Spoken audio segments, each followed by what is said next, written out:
Hi, I'm a Possum and I find garbage. Today's garbage is Goblin, a low-budget horror movie from 1993 that was shot on VHS, so it has that lovely snuff film aesthetic we all associate with class and artfulness. It was directed by Todd Sheets, who you might know as the director of such classics as Clownado. Now, Todd Sheets' filmography is easy to write off as amateurish trash, but he's actually pretty influential in the world of no-budget filmmakers with no formal filmmaking education who learned their craft from just making movies with whatever they had available to them. He actually started his career making shorts in 1985, the same year the first VHS cameras made it to the consumer market, and he made his first feature, Zombie Rampage, in 1988. So he's sort of a pioneer of shot-on-video cinema. As terrible as his movies are, he managed to get them made and distributed, and prove that literally anybody can make a movie, and you kind of have to respect that. But according to an article on dailygrindhouse.com, even Sheets himself has disowned Goblin, which he considers to be his worst movie.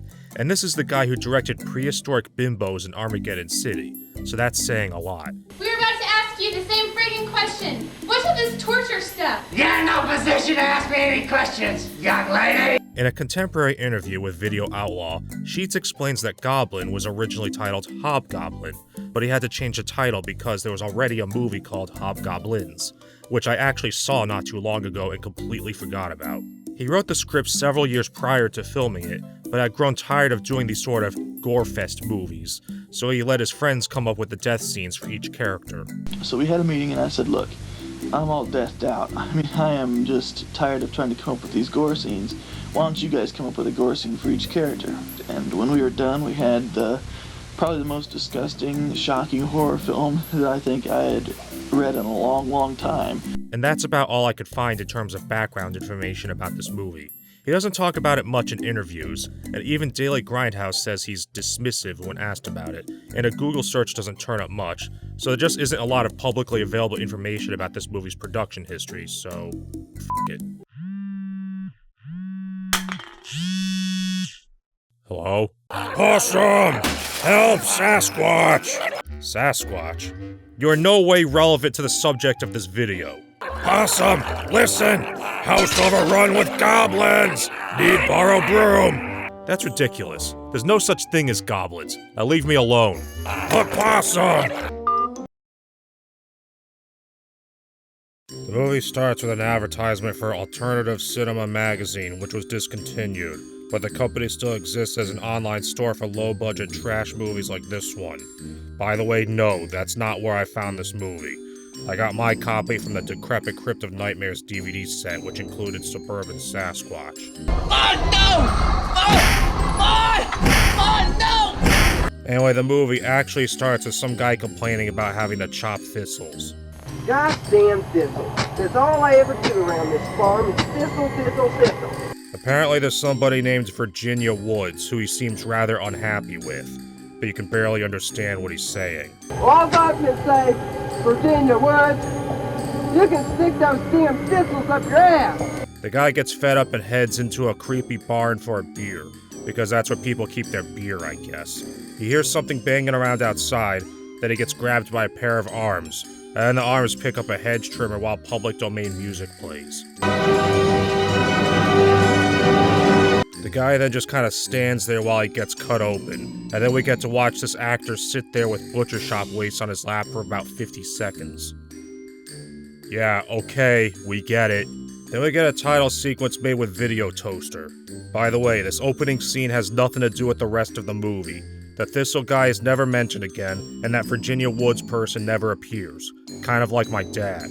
After some opening credits which go on forever, we cut to a house inhabited by what I'm going to call the Mullet Squad. I guess they just moved in, but again, we can't understand anything they're saying. That's gonna be a common theme throughout this movie, isn't it?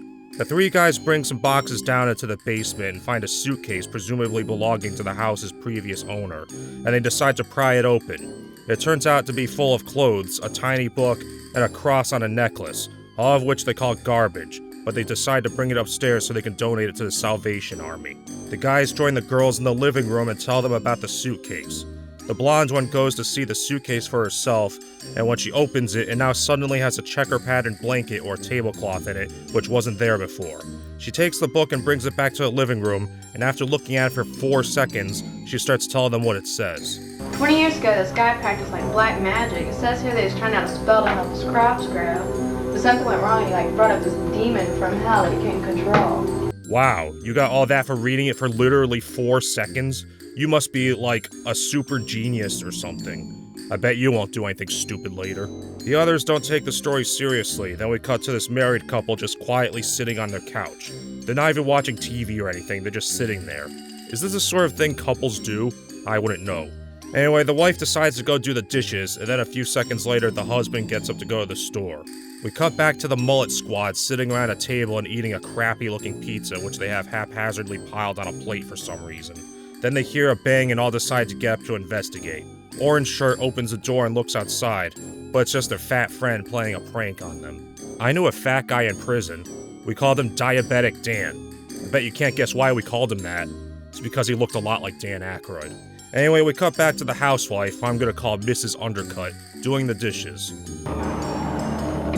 Suddenly, a homeless man with leprosy comes bursting in and smacks her so abruptly that she doesn't even have time to scream. He then picks up an electric drill that was just sitting there in the kitchen for some reason and slowly lowers it toward her face, and Mrs. Undercut just lays there as he sticks it in her eye. He then bends down and starts mauling her even though she's already dead, and then he turns the stove on for some reason. Why? Why did the goblin turn on the stove? Okay, so I understand that goblins are fictional creatures so you can take liberties with how they look, but does this thing look like any goblin you have ever seen in any piece of media?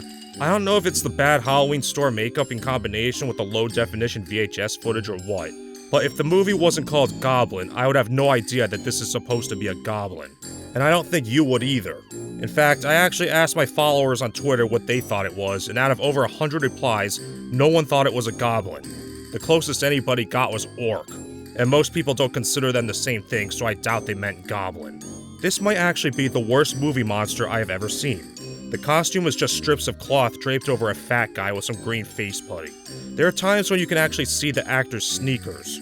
This is more pathetic than my last birthday party. We cut back to the mullet squad turning off the TV as if to imply the scene we just saw was a movie within a movie. But that wouldn't make any sense because we cut to Mrs. Undercut and her husband earlier when Blonde was reading the book, which made me think it was a flashback or something. I don't know what's going on. The mullet squad sit on the floor in a circle, nothing happens, then we cut back to the husband coming home and seeing his wife has been murdered. And then the goblin stabs him up the rectum with a fireplace poker. I like how the goblin's arm changes color in the close-up. So I guess that wasn't a movie within a movie, it's just bad editing. The mullet squad continue to sit on the floor, talking about nothing. Then they hear another banging sound. On this, I'll go upstairs, and you guys go around back, and we'll catch whoever's doing this. Yeah, give that guy all the lines.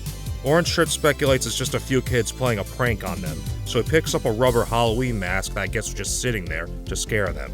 We then cut to Black Shirt going outside even though he said he was going downstairs, and he hears some scary music.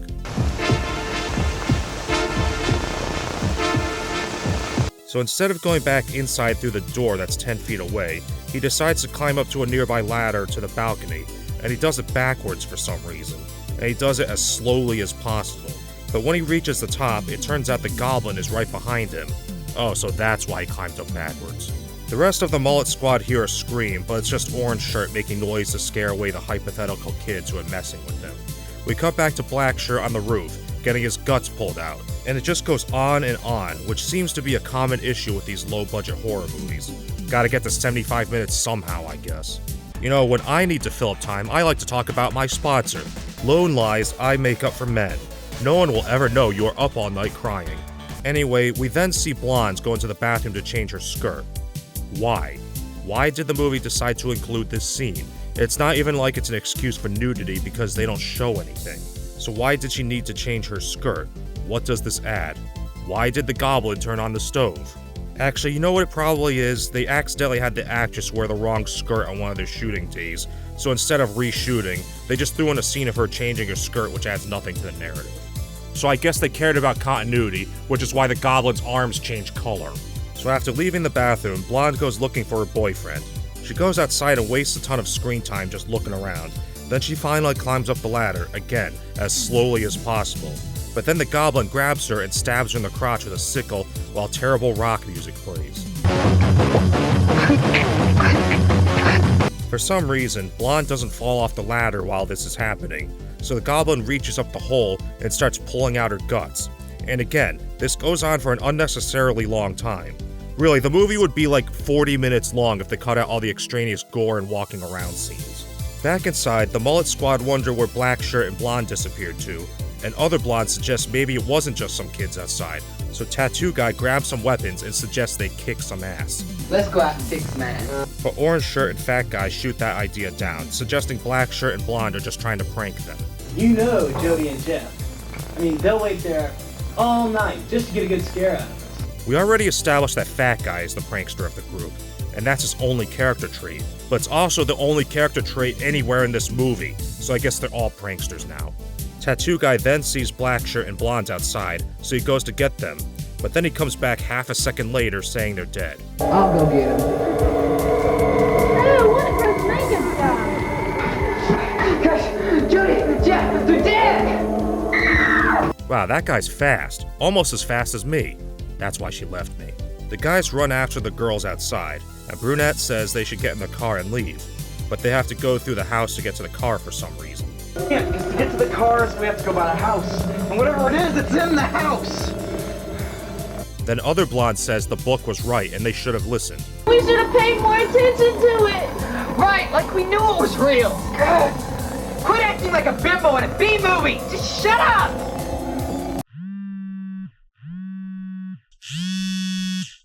I told you to leave me alone. Possum, we have your friend tied up.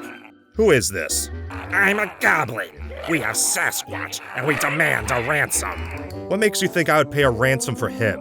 Well, we looked at his call history, saw you were the last person he called, and figured you were his friend or something. He called me and I didn't show up. Why would you think I was his friend? Well, if you're not his friend, why did he call you? How should I know? So you don't care that we're gonna eat him if you don't give us a ransom? No. I mean, we're just asking for $10. $10? Even if he was my friend, you think I have that kind of money just laying around? Well, do you know who does? Yeah, I do. Look up these names in the phone book. Alex Bones, Ashley Mary Johnson, Being Positive is the key to success, Black Magic 95, Richard Sticks 99, Charlie, Chocolate Mussolini, Chris Herrera, Chris Inget, Charlie Martellini, Corey Zilligan, Corby Knowles II, Darth Cinda, Diesel Weasel, Eduardo Sanchez, Fractal Soraya, Frank the Ginger Degenerate, Great Devil, Hey Renan and Penna, Ifis Subban, Jan Guevara, Jimmy Jam, Joe Berg, John Cleveland, John Fortnite, John Wellington, Joseph Reagan, Josh Leipart, K55, Launcher Todd Fowle, Lassie Madison Berg, Liz Switching Quebec, Lewis Durante, Marco Magpire, Mario Mendez, Nick Squeezy, Michael Boye, Michael Lowe, Nicholas, Noble Team 33, Pete T. Paco, Reese Strickland, Ritos, Ricky Baruga, Raffle Coffer, Ron Elda, Ruin Scepter, Samurai Bryce, Sir Steve on Brugal Tongue the 17th, Spirito 1998, Sirs of Fox, The Ghost of Macaulay Culkin, The Sauce God, Thomas Montpettit, Twilight City Studios YouTube channel, Western Reaper, Will Curtin, Wilker Thacey, Zenith, and Victor Alexandrovich Gontar. So those people are willing to pay a $10 ransom to rescue Sasquatch? This gag is going on too long. Bye.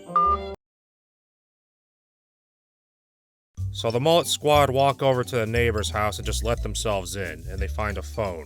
Orange Shirt tries to call the police and tells them the two of their friends are killed, but for some reason, even though he doesn't say anything that far-fetched at all, they don't believe him. Then the line suddenly goes dead. It's never explained how this happens. Then they think they hear somebody upstairs, so they all go upstairs, and I guess they see the husband's dead body or something, but Todd Sheets forgot to film a cutaway for it, so they run outside. Then the next thing we know, the Goblin is grabbing Fat Guy and ripping his chest open. Where did everybody else go? Did they get separated somehow? When did that happen? How? Why did the Goblin turn on the stove?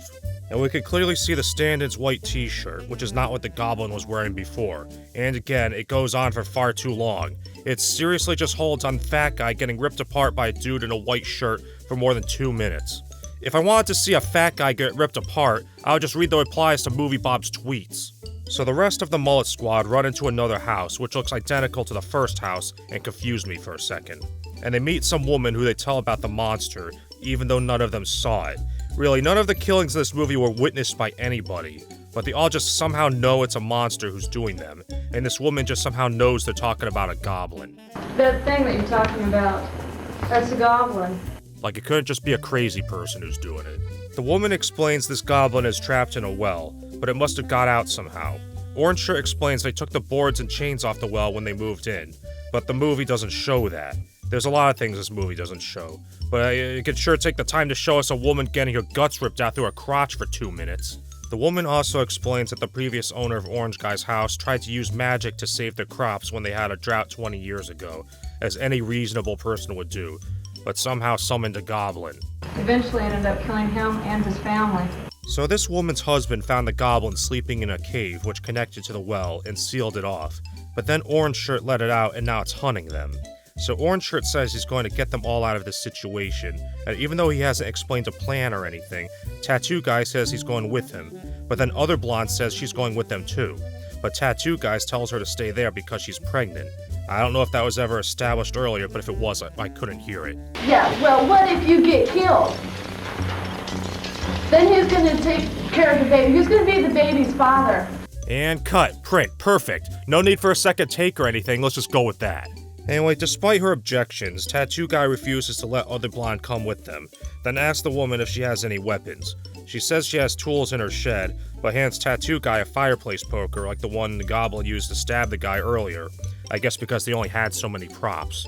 And then he and Orange Shirt go on their way to the shed. We're gonna get some tools, and we're gonna fix that goblin's engine. That doesn't even make sense. Orange Shirt and Tattoo Guy go outside, but then the woman from the house hears somebody knocking at the door. She asks who it is, hears a voice, opens it, and then gets grabbed by the goblin. I think the implication is that the goblin was somehow imitating the voice of one of the guys, but the sound mix is so bad that I can't even tell. What? Did you forget something?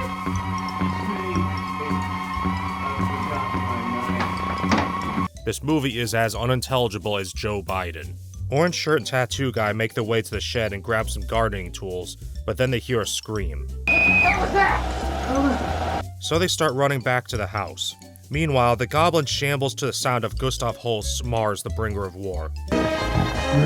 How horrifying. The two guys make their way back to the house and bang on the door, but the girls won't open it because they think it's the goblin again. But then they find a key hidden under the mat, so they open the door and... Wait, the housewoman's still alive? How? When did the guys find her? Really, they just cut from them running from the shed to the goblin running, and then suddenly they're running back to the house with the housewoman. How did she get away? Did they rescue her? Why didn't they show it? Why'd the goblin turn on the stove? Anyway, they all run upstairs to what's obviously the attic as indicated by the slanted ceiling, but then they go through a door and somehow end up in the inexplicably brightly lit basement. They grab a golf club and a baseball bat, and then we cut to what I think we're supposed to believe is a police station. Except nobody's dressed as a cop. Come on, you couldn't even fake a police uniform? Get dress shirt and put some brown tape on it. I got an address when I called. You know, I got an address when I called. You like that edit? Well, they do it twice in the same scene. Well, it wasn't easy. It wasn't easy. So this woman, who I guess is supposed to be a cop, traced the call back to the house. It's those nice people and their daughter. They weren't the ones calling. The people who said they were calling said they lived next door in the old Romero house. Oh, f*** off, movie.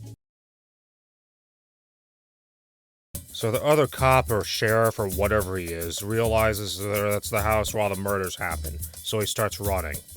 Meanwhile, the mullet squad make their way back to the Romero house, and Orange Shirt reads from the book, but it doesn't say anything about how to stop the goblin. Also, even though they're indoors, there's this constant Halloween wind noise drowning out their voices. Great, nice housewarming party. Wonder what you do for your Halloween? Sacrifice virgins?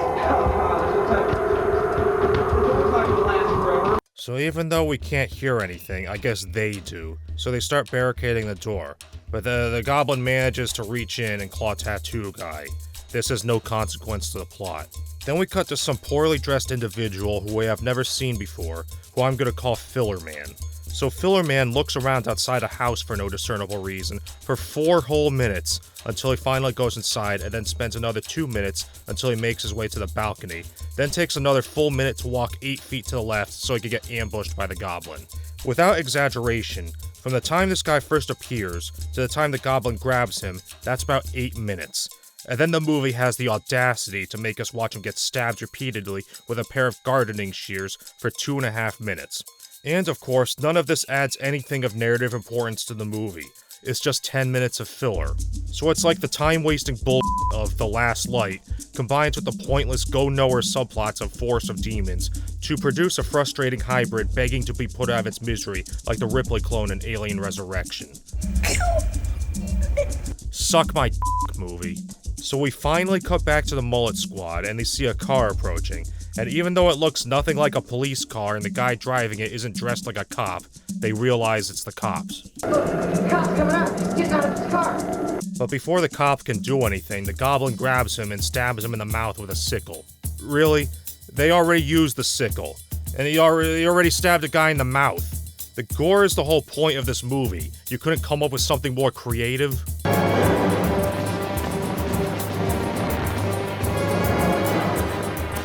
When you're holding on a shot of a character who's supposed to be dead, and you're holding on it for so long that the actor can't keep his eyes open, that should be a hint that you're holding on the shot for too long. Back inside, Orange Shirt gets ready to go outside. He says something to Tattoo Guy about getting a riding lawnmower. Apparently they came up with some kind of plan while the cop was getting mangled, but we didn't get to see them come up with it. I guess holding on a prolonged shot of a guy getting stabbed in the mouth with a sickle was more important. We then cut to the housewoman reading from the book, but then the other blonde starts unbarricading the door so she can go out to find a radio. Meanwhile, Orange Shirt finds a riding lawnmower on the side of the yard which still has daylight somehow, but he can't get it to start, so he finds a lawn tiller instead. You know how the shot of him finding the lawnmower is in daylight even though the rest of the scene is at night? I'm guessing what happened is they didn't have a lawnmower the night they shot the rest of the scene, so they used a lawn tiller instead. Then they had to go shoot the shot of him giving up on the lawnmower on another day. Tattoo Guy gets the Goblin to chase him to Orange Shirt, who tries to run over the Goblin with the tiller, but the Goblin just takes it from him and chases them with it. I don't know why they're so scared, it's not even turned on. Other blonde makes her way outside and gets in the cop's car.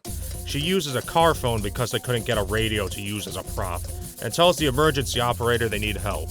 Get your ass out here now! I'm gonna die! Look, there's no need for profanity. But before she can tell them where they are, the line suddenly goes dead again. How? I'm willing to accept that maybe the Goblin cut the line when the other phone went dead earlier, even if they didn't show it, but how do you make this one go dead? It's supposed to be a radio. Does he have magnet powers or something? How does any of this work? Why did the Goblin turn on the stove? Then Orange Shirt and Tattoo Guy run back into the house as the Goblin starts rocking the non-police car. The housewoman tells them she found out how to kill the Goblin by reading the book. Something to do with exposing its heart and putting the cross necklace in it. Yeah, remember that cross necklace they found in the suitcase at the beginning, but which was never brought up again until now? Yeah, they gotta use that to kill the Goblin. Hey, if the guy who wrote the book somehow knew the Goblin could be killed by putting the cross in its heart, why didn't he just kill it? Also, how did he know that? And how will any cross do, or does it have to be this one in particular? What makes this cross so special? Where did they get this special cross? Why did the Goblin turn on the stove? Back outside, the Goblin continues to attack the car, but then Orange Shirt shows up with a circular saw. Bitch. Come on, that's not even clever. You could have said, "Hey Goblin, gobble this." Anyway, he uses it to cut open the Goblin's chest, and I guess water comes spraying out, I don't know. Orange Shirt then puts the cross necklace in the chest hole, and the Goblin starts melting or something. Orange Shirt and other blonde run back inside it to celebrate their victory, but then we see blood dripping from the ceiling. Then we cut to zombies in the basement. Okay? I guess there's zombies now. We cut to some guy talking on a phone. I think it's Orange Shirt, but he's suddenly dressed differently now. Talking about how the problem has gotten a lot worse. Yes, the problem has gotten a lot worse. Then we cut to other blondes screwing around, and we hear a voiceover from somebody off camera. It says in this book that anyone that is killed by the Goblin will return to life as a member of the undead. Go get some knives. Boy, they forget to film him. Other blonde gets some knives, and then we get to watch some zombies tediously walk around. Other blonde says the zombies are getting in the house, and then we get to a sequence of what we're supposed to believe are these people fighting the zombies. But we don't see the actors' faces, and it's all voiceovers, so they obviously filmed this later to pad out the runtime, even though they couldn't get the actors to come back. Look out, I got a gun. They're breaking in, you idiot. Do something. Did they recycle the footage from another movie or something? So our heroes get eaten by the zombies, and then the movie just ends. Why'd the Goblin turn on the stove? So that's Goblin. What do you want now? Possum! Sasquatch freed self from goblins! Oh, you did?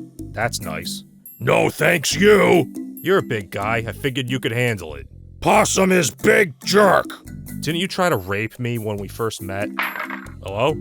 Thanks for watching my video, it's over now though, so leave a comment, and because it's good for my analytics, and subscribe and support me on Patreon, and send me your fan art and follow me on Twitter and all the you get it. Bye.